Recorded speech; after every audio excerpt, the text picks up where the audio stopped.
Do you like coin flips? I hope you like coin flips, because today we're talking about the deck that gives you free wins on turn 4. That's right, it's Bruce. Bruce is good at gaining massive hand advantage on turn 4, multi-attacking on turn 4, board wiping on turn 4, massive damage on turn 4, and not using mini counterblast. Bruce's weaknesses are surviving till turn 4 and having a difficulty going second in many matchups. Deck building Bruce is about choosing what good options you want, but taking the deck's strengths into account, that means we should build the deck around maximizing pressure on turn 4. Alright, let's get to my deck list now. The first cards we need to talk about are your front row final rush units. These are Upward Acrobat Majorie, Diabolos Jetbacker Lenard, and Diabolos Boys Iden. These 3 cards follow a simple design philosophy of reach turn 4 and win. Lenard and Majorie are typically going to be the big playmakers, with Majorie gaining soul, drawing a card, and gaining attack. Lenard in particular is the deck's main playmaker, especially when combined with a card like Protobulb.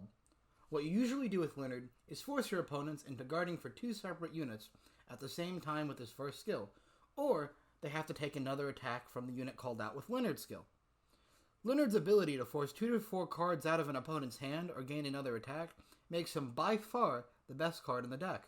And remember, he can always attack again thanks to Bruce's skill. This means that even if your opponent can guard the first attack, you can use Lenard's second attack to call a unit out of the soul to attack again, getting the deck back to 5 attacks and needing a total of 4 to 10 cards out of your opponent's hand or doing massive damage. This brings us to the last of our key front row units, Iden.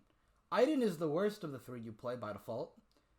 His additional crit is very impactful, but it's not as much of an advantage as, say, Lenard or Majorie. In my opinion, his strength comes from his force retire effect that triggers on hit, and it can be used before turn 4. This skill lets you force an opponent into guarding an attack from him. Using this, we can help slow down the opponent's plays a little. Next, we move on to our final rush rearguard units. They will be talked about in order of pressure they provide. First we have Protobulb. This unit might not seem like a lot, but what he primarily does is clear out a space for Lenard to call another attack or 2. Outside of that, he can also grab perfect guards, your Persona Ride, or an extra guard from Soul. Protobulb is just the utility king in this deck. Next we have Diabolos Madonna Mabel. She gives triple drive on final rush. Triple drive refills your hand and gives more pressure. Then there's Monitoring Gear Dober. He gives an attack and puts himself into Soul to prepare for Lenard to let him do it again. The deck's ride line is pretty funny.